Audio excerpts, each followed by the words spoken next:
Okay.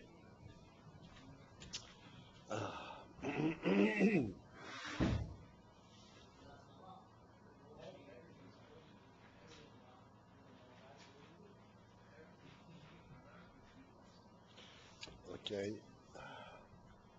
I don't recall exactly the words that we stopped at.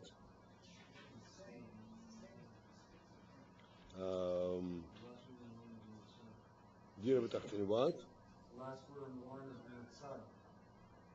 Umitzad, yeah. Excuse me. Yeah, so the line begins, that's what I said. I want to go back just briefly, 2 lines up. So we have a continue. All right. Everybody ready?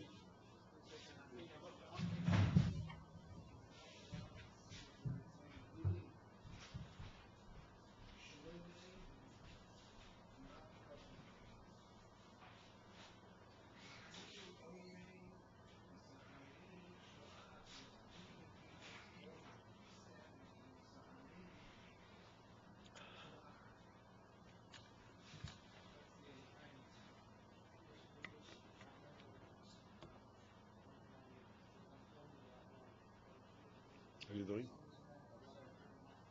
Happy?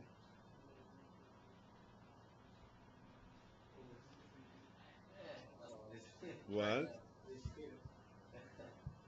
did you say? Always. I try. Well, you should be always happy. When it's not happy, that's an oddity. I'm always happy when you come.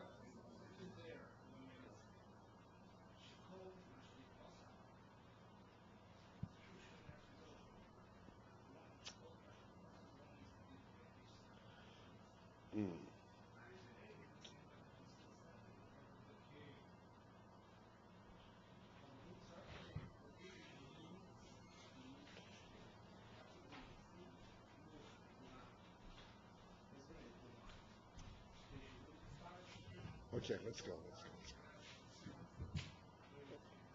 Okay, so I'm going to start from the line that begins on Lakus Bo'elam. It's right in the middle of the top paragraph. V'zeh Mashikosov. That explains what the Pasuk says. Onoich Avay Elekecha Asher Tzicha Meretz Mitzrayim V'lo Yomar Asher B'ros Yishmayim Asher B'ros Yishmayim. That was our original question. Now we've come to a point where we can understand the scene. That it says, that's how Hashem, so to speak, introduces himself to us, to Yidden. You should know, I took you out of Mitzrayim. In other words, if he wants to show, so to speak, his greatness, why doesn't it say Hashem B'ros Yishmayim Yesh Miyayim? I created Yesh Miyayim, which is a greater stunning thing. However, he chooses to say this thing as Yitzchak Me'at Mitzrayim. Ki habriyo yesh me'ayin, because this creation yesh me'ayin, hu rak meha'ora be'alma, is only merely meha'ora be'alma. This expression ha'ora be'alma, be'alma means in the world. In other words, just an insignificant thing. And what is the significance of this statement? That Yesh Me'ayin is Me'a'ora B'Yalma. The significant statement in that is that even though Hashem created the world, Yesh Me'ayin, the world has absolutely no other basis for existing but for the fact that Hashem created. And yet, you don't see it. And the world is entirely contained in worldliness. You totally, let's say, you want to go someplace to do a mitzvah. So since you're doing a mitzvah, it's Hashem's world, what should be? Everything should work towards you. Every light should be a green light. should be no red light because you're going to do a mitzvah, right? It's Hashem's world. Everything should cooperate with the person. Was in fact, no. He couldn't care less. No cognizance at all of the fact that you're going to do a mitzvah. You can stand there in the red light. A cat, you can hit every red light. Doesn't make sense. Why? Because this Inyan that Hashem created the world is only ha'orah, which means that this does not place Hashem in the cognizance, in the awareness of the world. It gets absorbed in the world and becomes worldly. And then the world runs according to worldly rules, nature.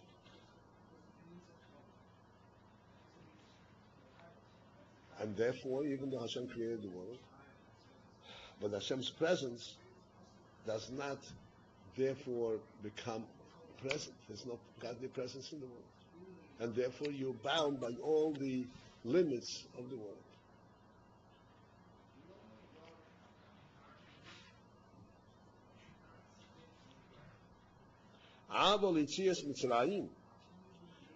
But the Yitzias Mitzrayim, the effect, how Yitzias Mitzrayim took place, Hu mibchinas onoichi mishe onoichi. It is from that bechina that's called onoichi. And the word onoichi, as we spoke the other day, onoichi denotes, does not in any way describe who this I is.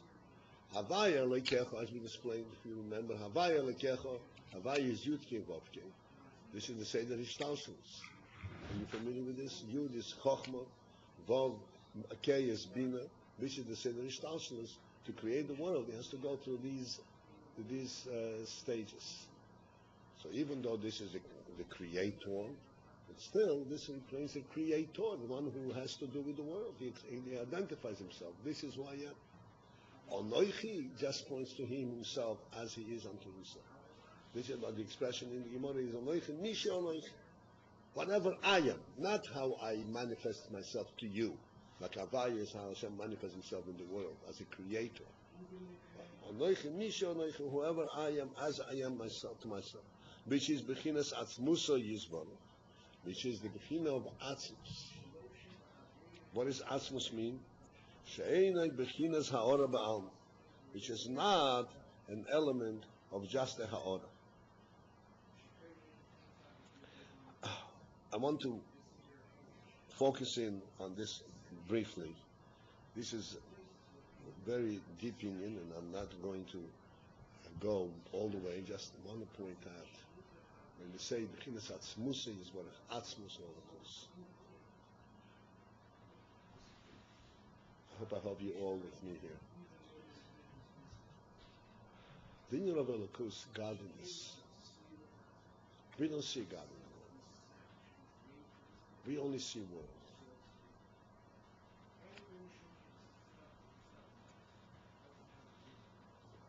And yet, we say that our whole life is dedicated to serving God. How do you serve something or someone that you don't see, you don't know, you don't understand?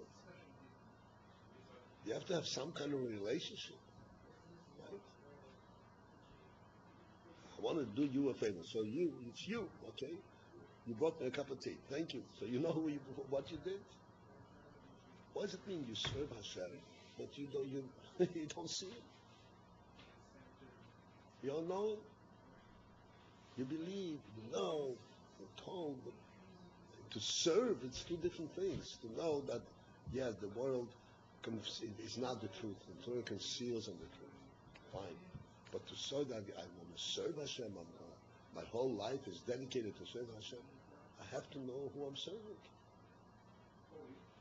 How do I relate to this? This is what one time, a while ago, before I talked about Avraham Avinu. You were probably present then. I said, Avraham Avinu, he grew up amongst Oivli Avedisah, from childhood on. Oivli Avedisah. What's Avodah Zarah? Avodah Zarah is that they say, okay, this piece of rock, this is the real thing. This is the answer. This is what created us. So they, I know, Father, whatever, Shtusim V'Havonim, it wasn't Shtusim V'Havonim. But then Abraham says, no, this is nothing. He took the hammer and broke it down. He says, what did you do? I broke it down. What is there? And Abraham Avinu started looking in his mind to understand what's going on. I see a world, and that's what Abraham Avinu asked. I see a world, but I don't see who is running it. How can it run on its own? Until Abraham Avinu came to the conclusion that the one who's running the world is really outside of the world, much greater than the world. You can't see it. It's not like something that runs from within itself. It's run from outside. He's completely above it. To run a world like this, you have to be completely above the world. Okay, so he found out that something is running the world that's completely outside of it and above it. Fine. So now the mystery of the world has been solved in his mind. So now he can calm down and say, okay, the world is a real world, there's a creator, and I can go and eat my cholent and not be concerned where it's coming from. But that wasn't where Abraham stopped. Abraham went on to say that, okay, therefore the main focus of your life is not the world, but Hashem, the one who created it. That doesn't follow. Right? Hashem created the world, so now my question is answered. How is the world run? I know how it runs. But it doesn't, what Avraham Avinu concluded is that as a result of that, I'm not even interested in the world. I went to solve the mystery, how the world runs, and now I'm totally disinterested in the world. I'm interested in the one who runs it. How did that happen? You follow? You understand my question? You understand my question? He wanted to explain the world. And then, once he explained the world, he completely turns away from the world. He's not interested in it altogether. And he goes to the one who created it. How does that happen? It's Avraham Avinu. So he realized that it's not secondary. And he caught up on it, and then he realized that it's not secondary. How did he realize it? The whole question, okay, how does the world run, came to Avraham Avinu, his mind, in his fine and profound mind, came to him because in his mind he recognized that something to run by itself, without any purpose, without any significance, without any intent, is impossible. It doesn't make sense. It doesn't make sense. The human mind and the human soul says that it has to be meaning, and if something to exist, it has to have a meaning. If it doesn't have a meaning, it doesn't exist. So therefore, what was this meaning that he saw? He saw that it has to be, the world he saw is not meaningful. It changes, like I said, the sun rises, the sun sets, the moon comes up, and stuff. There's no real continuity, no real solidity to it. It's all just maintained. I'm looking for the salad, I'm looking for the reality behind it. What's real in the world? And it has to have some reality. And this is what he concluded. In other words, it wasn't just to answer the question, where did the world come from? He's looking for the reality behind it. Because this is what the human mind, what the Yiddish mind looks for, that it says there has to be something real, solid, and meaningful in life. It can't be just transitory. Excuse me? Transitory, just passing by. Transit. No, that's something that passes.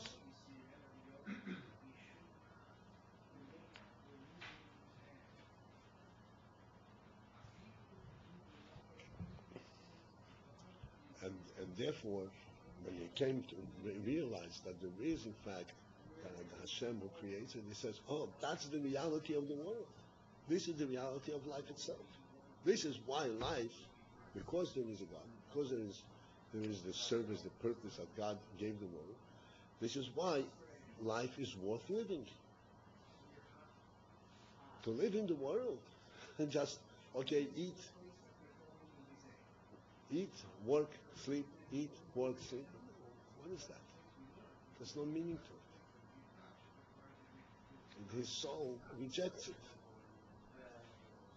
That cannot be it.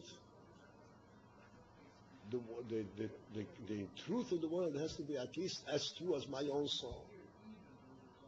My soul has a sense of reality. There has to be a sense of reality in the world.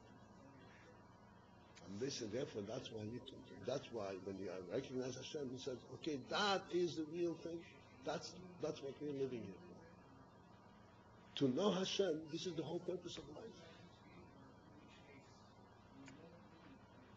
This is the real. This is real life. To know Hashem, that's real life. How did people stop believing in idols if Shem was still alive? No.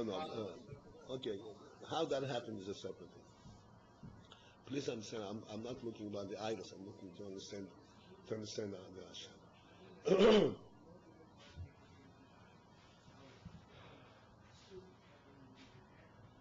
So therefore, to answer our question and say we serve Hashem, but I don't know Him. The answer is, if I knew Him, so to speak, with my eyes and my ears and my hand, my touch, then He wouldn't be real. He wouldn't be worthy to be served. Then He is just as transitory as the world itself. I know Him very well. How do I know Him? I know Him because I know that I know the reality. I know the fundamental truth, and therefore He is a fundamental truth. The fact that I don't see Him with my physical eyes is on the contrary. That tells me that's substantiated. That's forget. That tells me because He cannot be seen physical eyes. Physical eyes can only see something limited, but He is something which is not limited. And to serve something that's limited, I'm not interested. That's not life.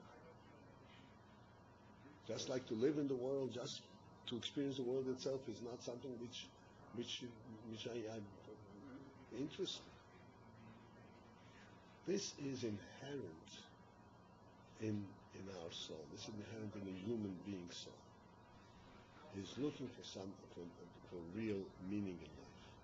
Meaning means something that is permanent. That does not stop and does not begin at some beginning and end at some point. Like a human being, we all know that we live. Our lives begin at a certain point, and until Mashiach comes, it ends at a certain point. 120 years. This is basically what we have. But we can't live with that thought.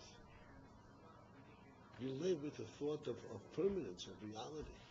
We don't live with the thought, of that it's all passing. That's not what life. Life is much deeper than a passing experience. Everybody is with me. I'm saying.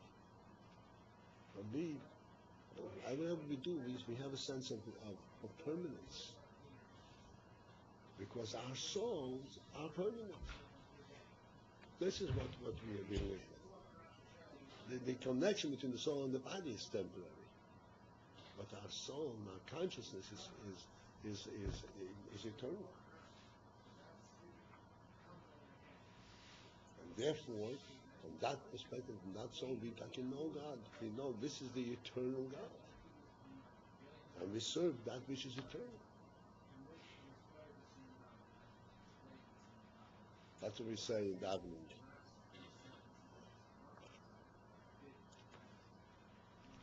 It's an interesting thing. Baruch She'omar.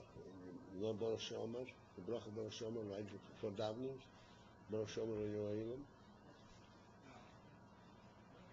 So Baruch She'omar Yo'elam, we count all the great things that Hashem does for the world.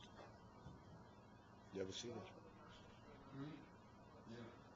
Omar Yo'elam. Well, you could do it. Omar Yo'elam. He said and he created the world. Baruch Omer V'Yoyser. Blessed is the one who says and he does. Goyzer Kayim. He decrees and he fulfills. Eisa Sheishes. He created the world. Merachem HaBriyos. He has mercy on the creatures. Merachem HaLa'oros. Merachem HaBriyos. But then at the end we say Baruch Chai Lo Ad V'Chai Lo Netzach. Blessed is the one who lives forever, and he exists eternally. So if you look at the context of the bracha, the whole time the bracha speaks about what Hashem does for the world. Then all of a sudden you talk about what Hashem is unto himself. He lives forever. It's out of context. You understand my question? It's not in the same vein as the other part. What's the explanation? The explanation is that one of the greatest things that Hashem gives to the world is His presence. That He is Chayil Ad V'Kayim Letzach. This is what gives the world a real essence, a real substance. This is part of Baruch She'omar Yo'elam. If Hashem created the world and He's obscure and not known, not involved in the world, then what do we have? We have a meaningless world. He does all these things and so we do know Hashem. Because this is the eternal thing which every neshama, every yid, every person identifies with. So this is called Atzmus. The word Atzmus means an essence, which means not something transitory, something temporary, something that's being made and then has to be made again and made again. Like, in the world has to be recreated every day. Something that's real. It's an essence. That's called Atzmus. Onoichi, Mishi Onoichi refers to Atzmus, Bechinas Atzmus. This is the Etzem in the soul. Hashem's presence in the world with His essence. She'ein Bechinas Ha'ora B'Yalma. This is how Hashem introduced Himself to us by Matan Torah.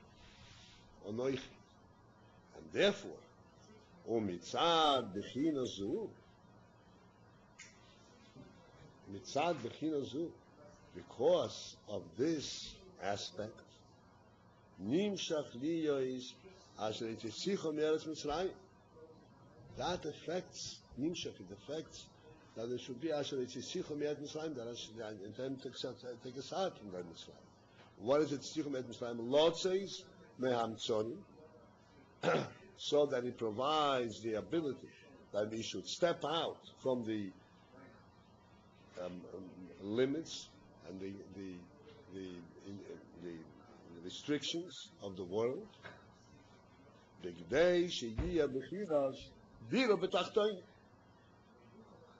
So that there will be a dira of Dira Shebetachtoin. Dira Betachtoin means, like I said before, that anything that needs to be done for Hashem, no obstacles, cannot be an obstacle. It's Hashem's world, it's Hashem's dira. Just like in your own home. Mitzvah, you'll have your own home. In a person's own home, he sets everything up in a way that everything should fit and serve him the way he wants it. Nothing should obstruct his interest. Right?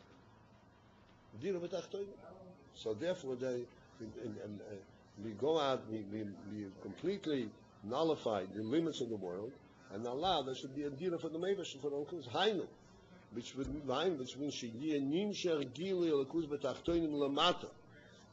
that there should be a godly presence, a godly awareness, in the lowest level, here below, just as it is above.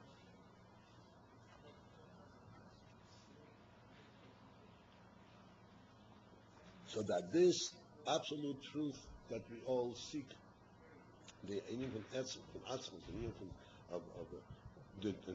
a true presence, this will permeate the world,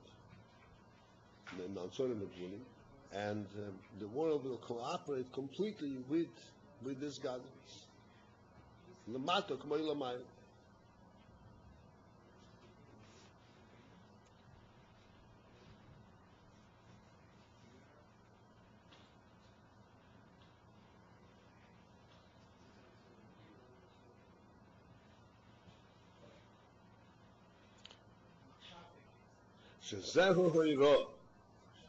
This is a clear indicator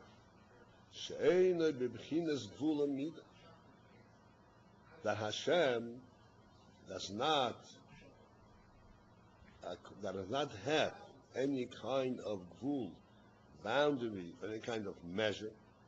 Shaharei, things that you see, gam lamata hu k'may lamayla.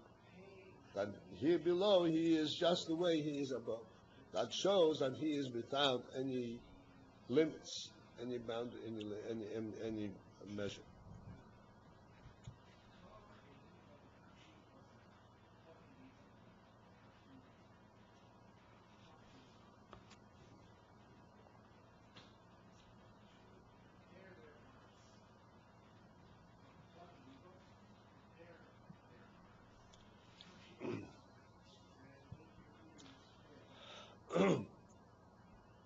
What is the principle of lamato and lamaylo? Lamato hu k'may lamaylo.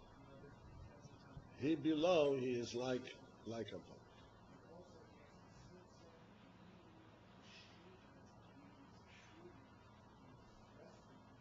I want to discuss this briefly. Let us take an example. A person conceptualizes, has an idea of a house. He wants to build a house. And in his mind, since it's his house and he's building it, he has no restrictions. He has an idea of what kind of a house, how he wants a house to look. And in his mind, it's a perfect house that fits his character, fits his personality perfectly.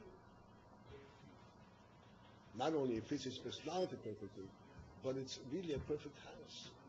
It's solid and everything works perfectly the way he perceives in his mind.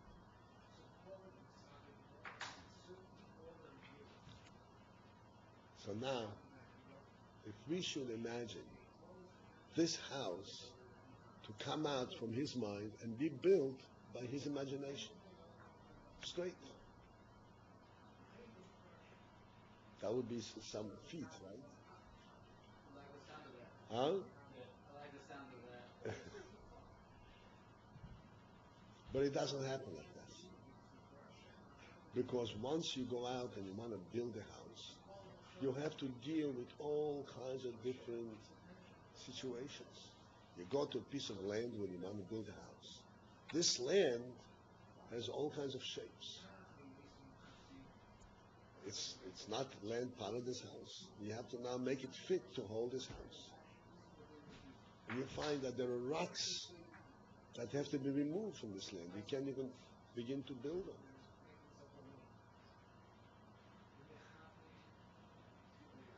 All kinds of different obstacles.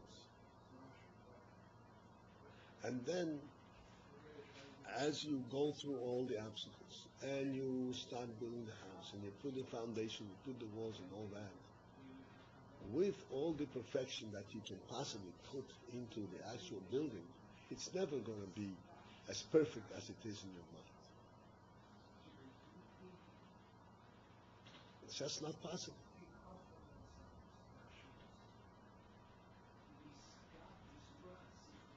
Because Lamaila, meaning in the mind, you had the perfect. You came at it from your soul, from your perfect view. But V'kanai Lamato, it has to be. You have to deal with the worldly restrictions, and there,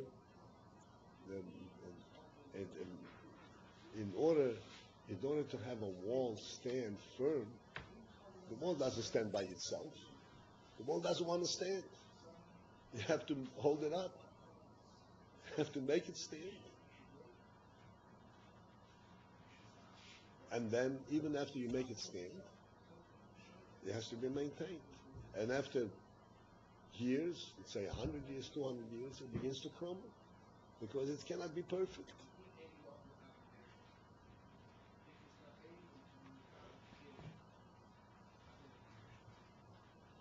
This is an example of things that Lamaila, meaning on a spiritual level, are not the same as they are Lamata when they have to be dealt with worldly restrictions.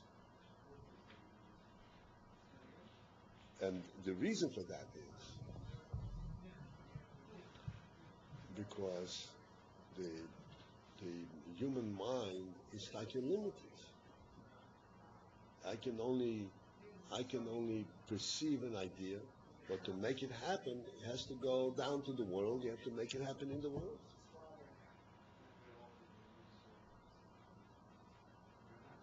But let us say, take a similar example, but less expensive. Let's say a person wants to learn how to dance. And he has an idea in his mind of a certain dance, certain movement. So he goes to people who train for dancing, and they teach him how to make all the movements, how he exercises his body and so forth. There, it is conceivable because that the feet. I think Jeff spoke one time that everything in a person is directed by his mind. So it's conceivable that he can have his feet move exactly the way he wants it to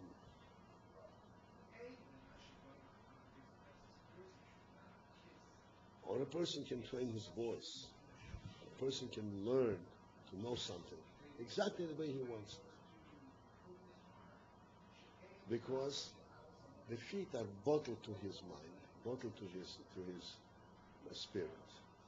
And he can actually train them to the point, people who play instruments, they do a lot of exercise, a lot of practice. You know why you practice? They know music inside out. They can read it. They know exactly how to play.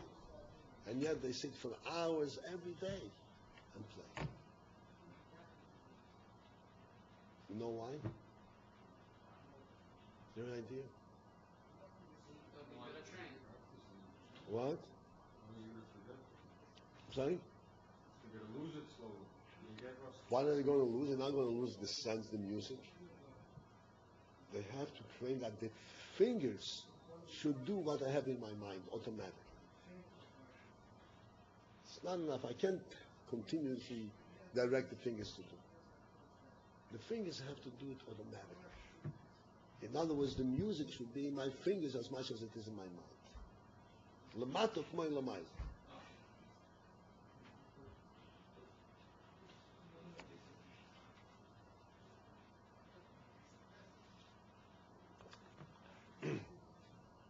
So a human being, as much as he trains and all that, it's really not possible. Like you said, after a while,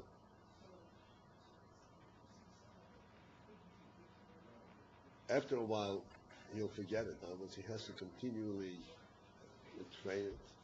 But we have an idea what it means, that something that is in the spirit should be so imbued, should be so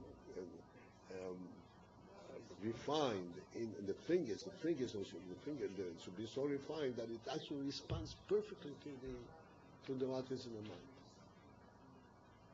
This is in fact the difference between, you say, a quality musician and just anybody. Anybody can play a song, piano. But to produce a song the way you feel it in your soul, very few people can do it.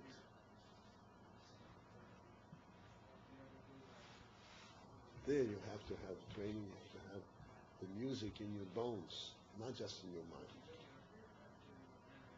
And that is a different story. Asher it's a sichum yeres Mitzrayim means that the Rebbe took us out of Mitzrayim. It means that he effectuated his presence here in the world, that it should permeate the physical world, and it should be recognized and felt in the physical world just the way it is L'mayla, where there are no restrictions. He took us out of this. He released us from the restrictions of Mitzrayim. And that can only be coming from a source, from a godly source, that cannot be restricted by the world, that is above world altogether.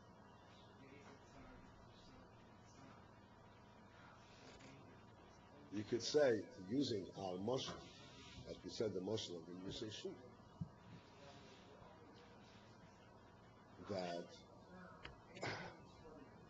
the truth is that which a person has in his mind cannot become one with his fingers. In order to, like I said before, in order that it should be one in his hand, he has to be he has to feel it in his bones.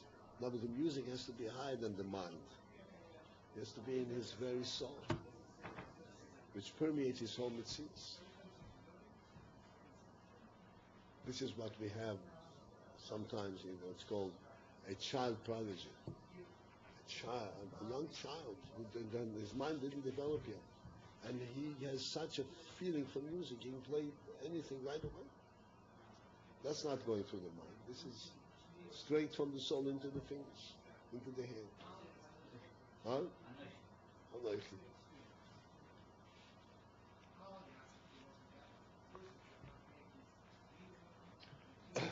So this is what it says over here, that it's a sichum et Mitzrayim. Hashem took us out of Mitzrayim, which means he released us, he completely broke all boundaries of the world, and let us recognize godliness here in the world the way it is. We are capable through Torah to rise to the highest levels, just the way it is L'mayla. No restrictions.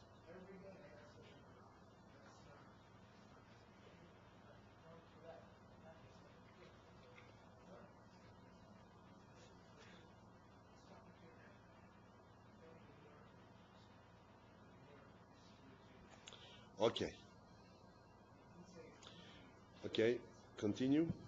V'nimtza, you have the word? V'nimtza. V'nimtza, therefore it comes out. Ki inyan Yitzias Mitzrayim, that the whole point of mentioning Yitzias Mitzrayim by the Matan Torah, by the Aseres HaDibros, Ein HaKavona, it's not intending to refer to al ha'oises v'ha'moitzim shehoy b'Mitzrayim. It's not referring to the miracles that took place in Mitzrayim. Sheheim hoyu yesh miyesh. Because these miracles, actually, as we asked originally the question, they were yesh miyesh. If you remember the question, it would change from one state to another state. They took water and made blood. Yeah, it's a big miracle. But it didn't create something from nothing. So the miracle isn't as great as creating something from nothing. Yesh mi yesh, ve'ein ze pele, and therefore it's not such a wonder k'may b'ri yeshamayim v'oretz. It's not such a wonder as creating the Shemayim V'Oretz Yesh Me'ayin. There's no comparison. So therefore, what is the reference? What is the point of mentioning Yetzias Mitzrayim by Matan Torah? The point of it there is Elo. What is it pointing to? Mashe Yotzu Me'amtzorim Ugvulim. From the fact that they were taken out, they were able to be brought out Me'amtzorim Ugvulim from the limits and the constrictions of the world. To break out the Mitzorim Ugvulim. Zehu Pelo Yosef. This is a greater wonder than Bria Shemayim V'Oretz. This is really a greater wonder than Bria Shemayim V'Oretz.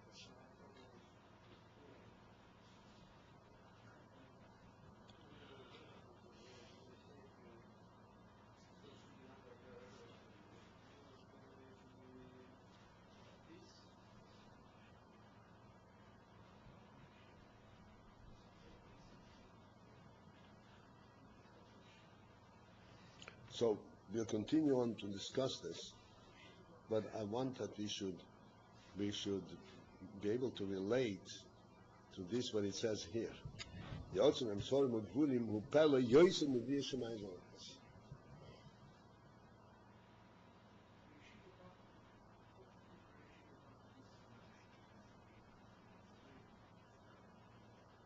Before we go on, I want to put this in perspective. From our own experiences. We live in the physical world, and we have our intellect, we have our brain. Hopefully, right? With God's help, everybody has a brain. And we're able to understand things. We go gradually, we understand things. We can understand 2 times 2 equals to 4, which is relatively simple. And then from that, we can develop a very complex mathematical system. So complex that from a perspective of 2 times 2 equals to 4, you say, I can't even imagine such a system. And it's all very logical, it's all very well structured. I'm sorry to disturb your rest.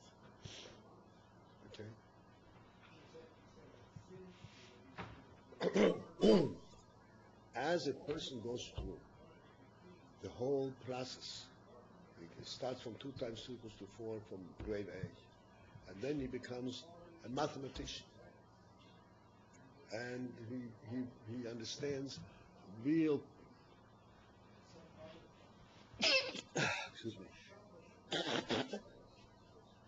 complex mathematical systems, theories. With all that,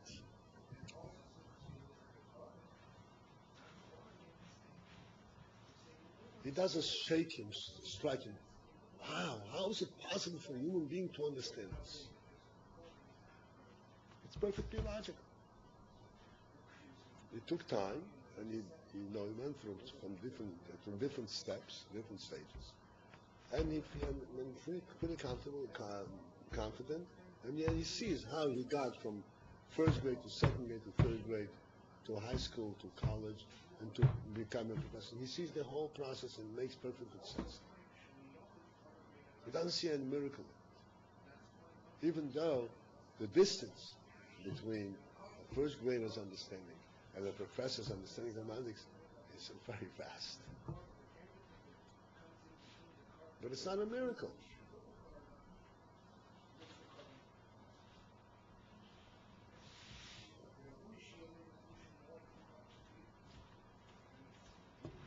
Then take a different system completely. Totally different system. Child starts learning alphabets.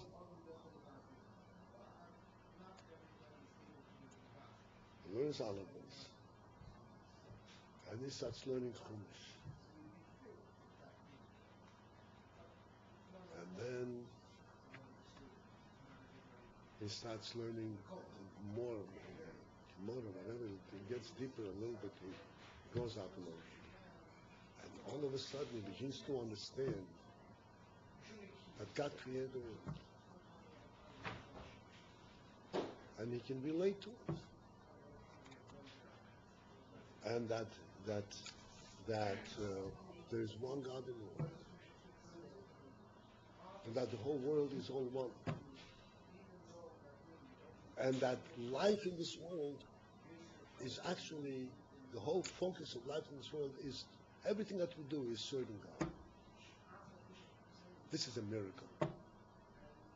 There's absolutely no way that you can go through it, through a logical process. This is a pella. Through learning simple things, all of a sudden something opens up in a person's mind, in a person's heart, and you recognize things that are you can't explain how you got to know it. I just know it. I just see it. I just recognize it. It opens up and touches a person's soul, a person's intellect, and he's able to recognize and to relate things that there is no physical evidence of it at all in the world. And yet it makes sense to him. And he's confident in it. This is a pella. Even though you would say, oh, he's still a young child, and this is a big professor. This young child has accomplished a more miraculous thing than the professor in his mathematical theory. No comparison.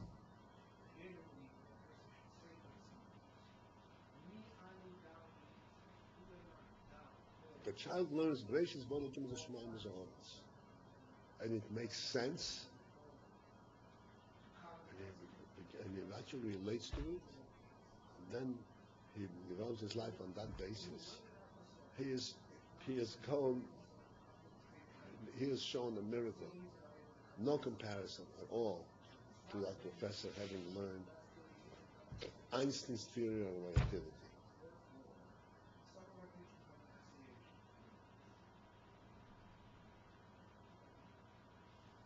This is all within the Yesh, within Bri Yesh V'Yayin, within the worldly system. And here he had seen something which is outside of the worldly system. Something godly.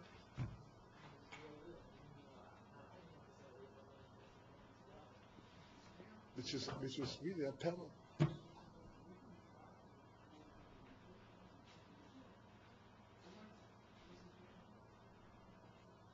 The big mathematical formulas that a professor creates can be programmed into a computer. Bereshis Bara Kim the Shemaim Zoretz cannot be programmed in a computer. The computer will never know what you're talking about. Never.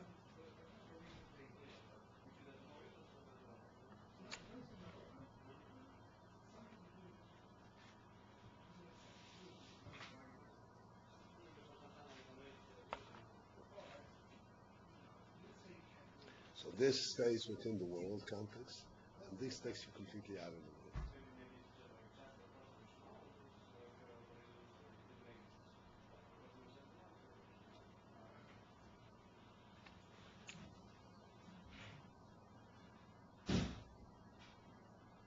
Okay, so this is where we want to stop for next time.